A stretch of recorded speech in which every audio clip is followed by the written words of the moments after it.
अस्सलामु अलैकुम। खानजिया एकेडमी में आप सबका खैर मक़दम है। हाल ही में टीएसपीएससी की जानिब से जो नोटिफिकेशन जारी हुआ उसमें जूनियर लेक्चरर्स के पोस्टों में एक उर्दू लेक्चरर का पोस्ट भी है। उसके इंतखाब के सिलसिले में जो टेस्ट होने वाला है उसका जो सिलेबस दिया गया है उसकी कोचिंग के जो डेमो क्लास है वो आज आपके सामने पेश कर रहा हूँ। तो सबसे पहला जो सिलेबस का आइटम है वो बहुत ही अहम है और उसका जो ताल्लुक़ है उर्दू के आगाज़ से है, यानी वो जो उसका टाइटल है उर्दू का आगाज़ और उर्दू ज़बान की तरक्की से मुतालिक है। और इसके अंदर जो ज़ैली मौज़ूआत है उसमें इंडो आर्यन ज़बान के 3 मुख्तलिफ़ अदवार हैं और मग़रिबी हिंदी और इसकी बोलियाँ हैं, खड़ी बोली का इर्तिक़ा है और उर्दू के आगाज़ के बारे में मुख्तलिफ़ नज़रियात हैं। इन ज़ैली मौज़ूआत के ताल्लुक़ से आपके सामने मैं तफ़सील से बात रखूँगा। और यहाँ पर ये बात बोलना ज़रूरी है कि अगरचे कि ये सारा जो टेस्ट होगा ऑब्जेक्टिव टाइप होगा, लेकिन आपको ज़्यादा से ज़्यादा मवाद मालूम होना चाहिए ताकि किसी भी किस्म के यानी ऑब्जेक्टिव टाइप बने तो आप उसको यानी इसके अंदर से अख़ज़ कर सकें। तो सबसे पहले ये हिंद आर्याई जो ज़बानें हैं उसके ताल्लुक़ से ये बताता चलूँ कि हिंद आर्याई क्या है, जिसको इंडिक भी कहते हैं या इंडो ईरानियन भी बोलते हैं, इंडो यूरोपियन भी बोलते हैं और इंडो आर्यन भी बोलते हैं। ये सारी चीज़ें इसी एक इस्तिलाह पर है। तो आमतौर पे जो मौरख़ीन लसानियात जो है वो ये समझते हैं कि इंडो आर्यन जो ज़बान के मरहले हैं वो 3 हैं हिंदुस्तान के अंदर। आर्यन के बारे में आप सब जानते हैं कि ये बैरूनी कौम है जो हिंदुस्तान में आए और अपने साथ नई ज़बान और नई तहज़ीब लेके आए थे। ये काफ़ी क़दीम ज़माने से यहाँ पे राइज है, लेकिन हिंदुस्तानी मुकामी तहज़ीब और मुकामी ज़बानें कुछ अलग थी, उस पर असरानंदाज हुए। तो बाद में यहाँ की ज़बान पर भी उसके असरात हुए और इस तरीक़े से वो जो 3 अदवार गुज़रे हैं इंडो आर्यन जो लैंग्वेजेस है उसमें से जो पहला जो मरहला है या पहला जो उसका दर्जा है वो ओल्ड इंडो आर्यन लैंग्वेज का है, यानी क़दीम इब्तिदा में, और दूसरा जो है दरमियानी वस्ती यानी मिडिल इंडो आर्यन लैंग्वेजेस का दौर है, और तीसरा new Indian Indo Aryan language या जदीद दौर है। तो इन 3 अदवार के बारे में आपके सामने बताने से पहले बताऊं कि जो आर्य अपने साथ ज़बान लाए थे वो ज़बान तो संस्कृत थी और वो संस्कृत हिंदुस्तान की मुकामी ज़बानों के साथ मेल खाते हुए मुख्तलिफ़ अदवार में मुख्तलिफ़ शक्लें अख्तियार करती गई और ये 3 जो मरहले पेश आए ज़बानों के। तो पहला जो मरहला क़दीम इंडो आर्यन ज़बान का है, ओल्ड इंडो आर्यन जो लैंग्वेज का एज है, वो यूरोप से आने वाले जो थे वो लोग संस्कृत अपने साथ ज़बान लाए थे और यहाँ की जो उस वक्त की मुकामी ज़बानें थी उसमें वैदिक कहलाते थे, वो वैदिक दौर है। तो वैदिक यानी हिंदू मज़हब के या बुद्धिज़्म के, जैनिज़्म के मजहबी जो तालीमात होते थे वो मकामी ज़बान में होते थे, तो उस पर असरानंदाज हुए और यहाँ की वैदिक ज़बान से असरानंदाज होने से वो उस ज़माने में जो यानी कल्चर या उस ज़माने में जो ज़बान वजूद में आई इंडो आर्यन जो फर्स्ट स्टेज की वो ओल्ड इंडो आर्यन ज़बान कहलाती। तो उसको ज़्यादातर वैदिक दौर भी कहते हैं, वैदिक से उसको ताबीर करते हैं। और दूसरा जो दौर है ओल्ड इसके बाद वस्ती इंडो आर्यन ज़बान का है, मिडिल इंडो आर्यन एज जो कहलाता है, यानी लैंग्वेज का एज है। और उस वक्त थोड़ी निखर गई थी, यानी वहाँ से जो संस्कृत लेके आए थे वो मकामी ज़बानों के साथ, तो पहले तो सिर्फ मजहबी अगराज हिंदुइज़्म, बुद्धिज़्म, जैनिज़्म के लिए इस्तेमाल होते थे, लेकिन उसके बाद अदबी अगराज के वास्ते भी इस्तेमाल होने लगा, जो संस्कृत और मकामी हिंदुस्तानी ज़बानों के मेल से बनने वाली जो ज़बान थे उसको वस्ती इंडो आर्यन ज़बान या मिडिल इंडो आर्यन लैंग्वेज का स्टेज कहा जाता है। तो इस वक्त अदबी उस दौर का भी आगाज़ हुआ, फ़लसफ़ियाना अंदाज़ और मजहबी अगराज के वास्ते भी, यानी ये जो ज़बान नई ज़बान वजूद में आई ये उसका इस्तेमाल होने लगा। इसमें पाली, प्राकृत और महाराष्ट्र की मगधी वगैरह ये ज़बानें नई नई उस वक्त वजूद में आई, और जो ज़बान जो यहाँ की मुकामी जो ने उसका नाम प्राकृत या पाली भी कहा जाता था उसको, तो उसका ये नाम भी पड़ा उस दौर में, वस्ती दौर में। और उसके बाद जो न्यू इंडियन आर्यन एज है या लैंग्वेजेस का एज है, इसमें कई जदीद हिंदुस्तानी ज़बानें शामिल हैं, जिसके अंदर उर्दू, हिंदी वगैरह सब शामिल हैं। तो ये तीसरा जो दौर था न्यू इंडो आर्यन एज, ये बहुत यहाँ से बड़ी तेज़ी से कई ज़बानें हिंदुस्तान में वजूद में आई। शुमाली हिंदुस्तान का जितना भी हिस्सा है शुमाल में, और मशरिक़ और मगरिब का, हिंदुस्तान का शुमाल, मशरिक़ और मगरिब का हिस्सा, ये संस्कृत से बाहर से आने वाले जो आर्यन की संस्कृत ज़बान उससे मुतासिर हो और मकामी ज़बानों से, तो ये इंडो आर्यन लैंग्वेजेस का जो इलाक़ा है वो मशरिक़ से मगरिब तक, तो अब अगर देखा जाए तो हम उसको समझ सकते हैं कि उधर पाकिस्तान से सिंध से लेके उधर बांग्लादेश तक का इलाक़ा, और उधर थोड़ा अफ़गानिस्तान से मिला के यहाँ तक यानी जनूबी हिंदुस्तान के करीब करीब तक इलाक़ा।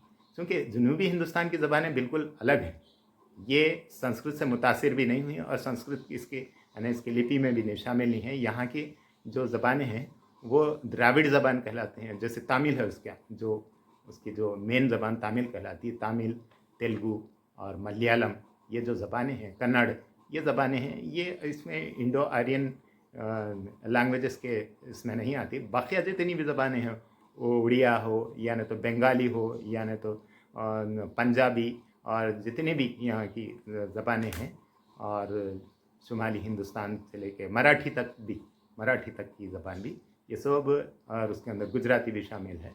ये आप देखेंगे कि लिखने में भी इसका थोड़ा लिपि जो होती है वो संस्कृत जैसी होती है, यानी हिंदी जैसी होती है। तो बहरहाल ये तीन जो अदवार हैं इसके जो गुजरे हैं, वो क़दीम ओल्ड इंडो आर्यन लैंग्वेज, और दूसरा वस्ती मिडिल इंडो आर्यन लैंग्वेज, और तीसरा न्यू इंडो आर्यन, जिसके अंदर नई नई कई ज़बानें वजूद में आई। जैसे नई नई ज़बानें में उर्दू शामिल है, हिंदी वगैरह भी शामिल है। तो ये तीन अदवार इसके गुजरे हैं। और उसके अलावा अब इस सिलेबस के अंदर एक मगरिबी हिंदी और इसकी बोलियों से मुताल्लिक़ भी एक मौजू है। तो ये मगरिबी हिंदी क्या है? तो माहिरीन लिसानियात में एक ग्रेडसन जो है मगरिबी हिंदी को हिंद आरियाई ज़बान की सबसे नुमाइंदा ज़बान तस्लीम करता है। ये एक नज़रिया है, और इसका मरकज़ जो बताया जाता है मगरिबी हिंदी, और इसकी जो बोलियां हैं, जो बोली जाने वाली ज़बान है, उसका मरकज़ जो होता था वो मिथिला हुआ करता था, और जो मध्य प्रदेश से मंसूब इलाक़े की ज़बान थी। यानी मध्य प्रदेश, उसका मतलब उस ज़माने का मध्य प्रदेश नहीं, मध्य प्रदेश यानी तकरीबन शुमाली हिंदुस्तान जितना इलाक़ा है वो सारा मध्य प्रदेश, जिसके अंदर अब पाकिस्तान, सिंध वगैरह भी शामिल है, इधर बांग्लादेश वगैरह, नेपाल वगैरह सब शामिल है। ये मध्य प्रदेश के इलाक़े के जैसा तस्वीर किया जाता था। तो ग्रेडसन के मुताबिक हिंदी की 5 बोलियां शुमार की जाती हैं, जिसमें हिंदी की जो मगरिबी हिंदी और इसकी बोलियों में 5 मगरिबी हिंदी जो कहलाती थी उसकी बोलियां, यानी जो बोली वाली ज़बान, बोलने वाली ज़बान जो लिखत में नहीं होती थी, तो वो इसमें एक होती थी खड़ी बोली, जिसे हिंदुस्तानी भी बोलते हैं। और ज़्यादा गालिब इम्कान ये है कि उर्दू भी इसी बोली का यानी एक वर्जन है, एक तरक्की याफ्ता शक्ल है। और ब्रज भाषा दूसरी बोली है ये हिंदी की, जो मगरिबी हिंदी की 5 बोलियों में। और तीसरी खन्नौजी, खन्नज के हिसाब से वहाँ की खन्नौजी, और हरियाणवी, और 5वीं है जाटू। अब इसमें रही खड़ी बोली क्या है? खड़ी बोली हिंदुस्तान में दहली और मगरिबी उत्तर प्रदेश की बोली शुमार की जाती है। यानी दहली और इसके अतराफ़ में बोले जाने वाली ज़बान, जो नई ज़बान तश्कील में आई थी मुख्तलिफ़ ज़बानों के यानी मिलने से, तो ये खड़ी बोली कहलाती। इसमें हरियाणा का इलाक़ा भी शामिल है, और उर्दू की बुनियाद भी खड़ी बोली और ब्रज भाषा पे तस्वर की जाती है। अक्सर लोग ये कहते हैं कि ब्रज भाषा से भी उर्दू निकली और खड़ी बोली से भी नहीं, यानी उन 2 ज़बानों की तरक्की याफ्ता शक्ल ये है। इसके इलाक़े में जो खड़ी बोली का इलाक़ा था, इसमें मगरिबी रोहिलखंड, दोआबे का शुमाली हिस्सा और पंजाब का इलाक़ा अम्बाला शामिल है। यानी दोआबा यानी गंगा और जमुना का इलाक़ा, जो इलाक़ा है दोआबा कहलाता, और ये यानी पंजाब तक उधर, और روہیل کھنڈ کے علاقے تک یہ کھڑی بولی یعنی اس زمانے میں بولی جاتی تھی. جو ہندی کی 5 بولیاں ہیں اس میں سے ایک کھڑی بولی جس کا تذکرہ کیا گیا ہے. اب رہا برج بھاشا. برج بھاشا یہ مغربی ہندی کی سب سے نمائندہ بولی ہے. یہ بھی اس کا مرکز برج یعنی متھرا کا علاقہ کہلاتا تھا جو سنسکرت کا گہوارہ تھا. یہ برج بھاشا ہوا. اور بندیلی یعنی بندیل کھنڈ کی زبان یعنی بندیلی علاقہ، بندیل کھنڈ کا علاقہ وہاں پہ بولی جانے والی یہ بھی ایک بولی تھی مغربی ہندی کی. یہ باندہ، ہمیرپور، جالون، جھانسی کے اضلاع اور سینٹرل انڈیا کی بیشتر ریاستوں میں بولی جانے والی یہ بولی تھی. بندیل کہلاتی تھی یا بندیل کھنڈ کی زبان. قنوجی جیسے مقام کا نام ہے قنوج، شہر قنوج کی مناسبت سے اس کو قنوجی کہا گیا. یہ فرخ آباد کے اطراف اکناف میں بولی جانے والی ہے. اس کے علاوہ اور جو 5ویں بولی تھی ہریانوی یا بانگڑو، اس کو جاٹو بھی ہوتے ہیں. یہ 3 ناموں سے پکاری جاتی تھی. یہ دہلی کے شمال مغربی اضلاع کرنال، روہتک، حصار وغیرہ کی بولی 3 ناموں سے جانی جاتی تھی: ہریانوی، بانگڑو، جاٹو. اب اس کے بعد اردو کے آغاز کے بارے میں مختلف جو نظریات ہیں اس کے بارے میں بھی آپ تھوڑا سے تفصیل سن لیں. اردو کا ارتقاء 2 منزلوں میں اس کا سمجھا جاتا ہے، جو عام طور پہ جو یعنی متفق خیال ہے. یہ پہلی منزل 1027 عیسوی سے لاہور پنجاب میں پرانی پنجابی اور فارسی کے ملاپ سے بننے والی اردو کی پہلی ارتقائی منزل سمجھی جاتی ہے. اور دوسری ارتقائی منزل جو تھوڑا ترقی یافتہ شکل ہے 1193 میں، اس میں لاہوری اردو کا ملاپ، دلی اور اس کے اطراف کی کھڑی بولی اور ہریانوی اور فارسی ترکی کے الفاظ کی شمولیت سے. یہ پروفیسر مسعود حسن خان کا یہ نظریہ ہے. تو یہ اس نظریے کے مطابق کیا ہے کہ اردو کا جو پہلی ارتقائی منزل تھی وہ لاہور سے شروع ہوئی، پنجاب سے شروع ہوئی، چونکہ وہ پنجاب کا علاقے میں وہاں پہ فارسی بولنے والے اور ترکی بولنے والے اور مقامی ہندوستانی، سنسکرت وغیرہ کے مختلف زبانوں سے میل جول کا ایک زمانے تک وہاں پہ ایک عمل چلتے رہا، جو مختلف زبانوں کے ملنے سے وہاں پہ جو پہلی منزل کا اس کو یعنی جہاں ارتقائی منزل کہلاتی ہے وہ پنجابی. زیادہ تر لوگوں کا یہی کہنا ہے کہ پنجاب میں شروع اردو کے بننے کا عمل جو شروع ہوا تھا وہ پنجاب سے شروع ہوا تھا، یہ مانا جاتا ہے. تو دوسری منزل وہ دلی کی ہے، یعنی جب پنجاب سے دلی آئے مسلمان تو پہلی مرتبہ وہاں پہ آنے کے بعد دلی کے اطراف کی جو زبان تھی وہ کھڑی بولی اور مختلف یہاں کی ہریانوی وغیرہ اس کے ملاپ سے جو پنجاب سے بنی ہوئی جو بنی بنائی زبان لے کے آئے تھے یہاں کے زبان سے مل کے اس کے اندر تبدیلیاں واقع ہوئی تو وہ اردو کا شکل اختیار کی. یہ پروفیسر مسعود حسن خان کا یہ نظریہ ہے. اور محمود خان شیرانی جو ان کا نظریہ ہے اس کے مطابق یہ کہا جاتا ہے کہ 200 سال تک مسلمان نے پنجاب میں حکومت کی. یہ لوگ اپنے ساتھ فارسی لائے تھے، مسلمان فارسی لائے تھے، ان میں بعض ترکی بھی تھے. یہ محمود خان شیرانی ان کا نظریہ ہے. تو شیرانی نے یہ نتیجہ اخذ کیا کہ اردو پنجاب میں پیدا ہوئی اور دہلی پہنچی. پہلے پنجاب میں پیدا ہوئی، وہاں بننے کا عمل شروع ہوا اور دہلی پہنچ کے وہاں پہ ترقی پائی. مسلمان جب 1192 میں پنجاب سے دہلی آئے تو اپنے ساتھ یہ پنجاب کی زبان بھی ساتھ میں لے کے آئے. یہ ایک نظریہ، یہ کس کا؟ محمود خان شیرانی کا نظریہ ہے. یعنی دونوں کا یعنی پروفیسر مسعود حسن خان اور محمود خان شیرانی کا نظریے میں زیادہ تضاد نہیں، دونوں تقریباً ایک جیسی باتیں ہو رہی ہیں. کہ چنانچہ آب حیات میں مولانا محمد حسین آزاد نے اردو کی ابتدائی غیاث الدین بلبن کے عہد سے بتایا تھا اور اردو کا ماخذ برج بھاشا بھی بتایا تھا. یعنی مولانا محمود حسین آزاد نے ان کی جو کتاب تھی آب حیات اس کے اندر تذکرہ کیا تو اس سے بھی ہم کو اردو کی تاریخ میں مدد ملتی ہے. اور ایک نظریہ سید سلیمان ندوی کا ہے کہ ان کے خیال میں محمد بن قاسم کا جو سندھ پر حملہ ہوا تھا تو اس کے بعد 711 عیسوی میں کے بعد یہ وہاں پہ سندھ کے علاقے میں اردو زبان بننے کا عمل شروع ہوا. چنانچہ نقوش سلیمانی نامی ان کی جو تصنیف ہے اس کے اندر سلیمان ندوی اردو کی جائے پیدائش کو سندھ سے بتلاتے. لیکن تمام ان چیزوں میں ایک مشترکہ بات یہ سب لوگ متفق ہیں کہ اردو شمالی ہند کی پیداوار ہے जो बाद में दक्कन में पहुंच के यहाँ पे उसको तरक्की मिली, परवान चढ़ी, मगर बनने का जो अमल था वो शुमाली हिंद में शुरू हुआ। तो ये बातें यानी उन उर्दू से तारीख़ से मुतालिक, उर्दू के मुख्तलिफ उसके इर्तिक़ा के नज़रिया से मुतालिक है। तो अब रही बात, उर्दू को मुख्तलिफ़ ज़मानों में मुख्तलिफ़ नामों से पुकारा जाता रहा, यानी उर्दू जो नाम हम तक पहुंचा है वो कई अलग अलग नामों का यानी से होके गुज़रने के बाद हम तक उर्दू ये नाम पहुंचा। तो एक ज़माने में उर्दू का नाम हिंदी हुआ करता था, हिंदवी भी हुआ करता था। ज़्यादातर लोग उस ज़माने में, चूँकि मुसलमान भी, क्योंकि हिंदुस्तान में हिंदू रहते हैं तो यहाँ की ज़बान हिंदू, यहाँ के लोग हिंदू, यहाँ की ज़बान हिंदवी, इस तरीक़े से पुकारते थे, चाहे उर्दू क्यों ना हो। लेकिन उस ज़माने में वो नाम चूँकि नहीं पड़ा था उर्दू नाम, तो हिंदवी कहते थे, बाज़ लोग उसको हिंदवी भी कहते थे, बाज़ लोग हिंदुस्तानी भी कहते थे। तो हिंदुस्तान की मुनासिबत से ही कदीम जो लग़ात है, जितने भी जो 1742 तक की इशाअत के जितने भी लग़ात है, उसके अंदर भी उर्दू को हिंदी से मुखातिब किया गया या हिंदवी से या हिंदुस्तानी से मुखातिब किया गया। तो ये पहला उर्दू का नाम है। तो हिंदी और हिंदवी लिखा हुआ ये हर जगह नजर आता है। यहाँ तक कि गालिब और सर सैयद की तहरीरों में भी कई जगहों पे इसको हिंदी कहा गया या हिंदवी कहा गया। उसके बाद एक दूसरा जो मकबूल नाम उर्दू का जो है तरक्की करती हुई शक्ल में जो दरमियान में पड़ा, वो गोजरी या गुजराती भी था, यानी गुजरात का इलाका भी उस अमल में शामिल था।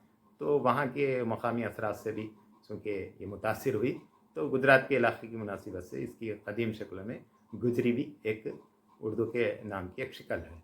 और बहुत ज़्यादा मशहूर अब भी नज़म के सिलसिले में रीख्ता कहा जाता है। रीख्ता भी कई दिन तक उर्दू को पुकारा जाता रहा। यह असल में ये उर्दू का एक मकबूल आम नाम था ये भी। और रीख्ता के असल माने बनना या सांचे में ढलना या गिरी पड़ी चीज़ या मुख्तलिफ इधर उधर से उठाकर एक जगह जमाई हुई चीज़।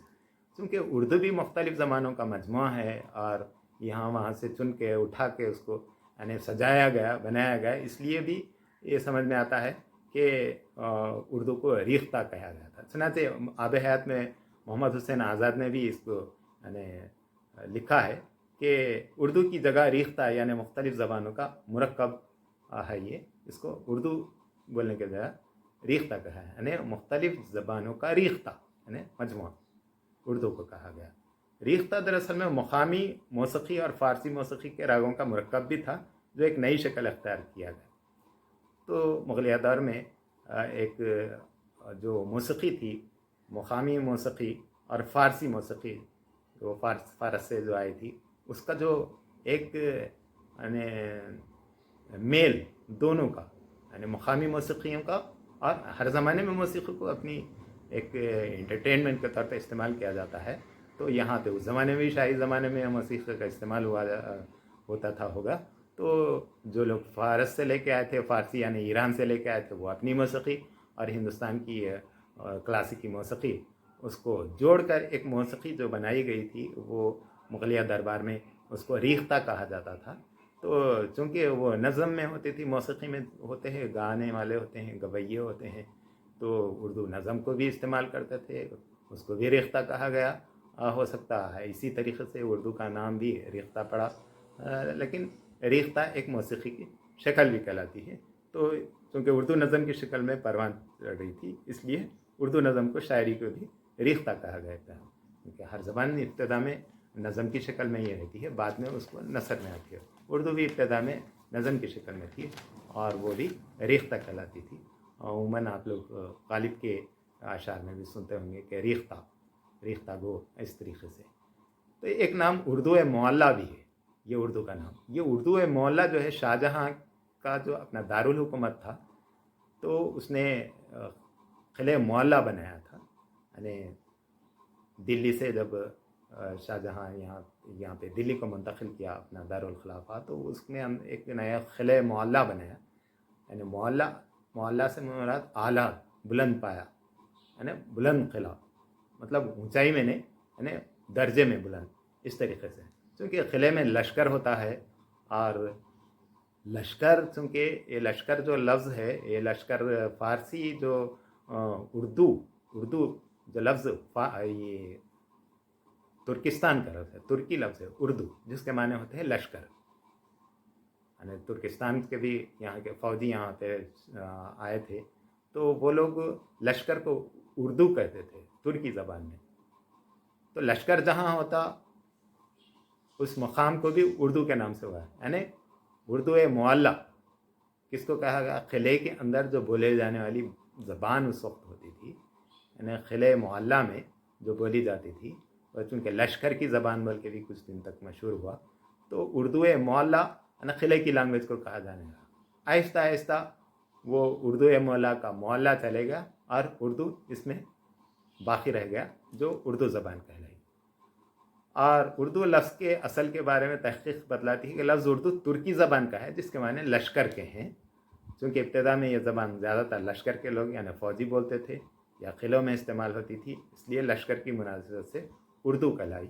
ये उर्दू लफ्ज़ जो है तुर्की का लफ्ज़ है। इसके अलावा उर्दू का एक नाम दक्कनी भी है, बहुत ज़्यादा मशहूर है, और वो दक्कनी बहुत ज़माने तक राइज रही, क्योंकि बनी तो हिंदुस्तान के शुमाली हिस्से में उर्दू वजूद में आई, पंजाब में वहाँ पे शुरुआत हुआ उसकी, और दिल्ली गई तो वहाँ पे परवान चढ़ी। लेकिन जब तहरीरी और उसके अंदर शेर शायरी से हट के नसरी वग़ैरह ये जितने भी काम हुए हैं वो सब दक्कन में हुए। इसलिए दक्कन में बोली जाने वाली या दक्कन में लिखी जाने वाली या दक्कन में शायरी की ज़बान जो थी उसको दक्कनी कहा जाता था। इसलिए उर्दू का एक नाम दक्कनी भी बहुत ज़्यादा मशहूर है। तो उर्दू के ये मुख्तलिफ़ नाम हैं।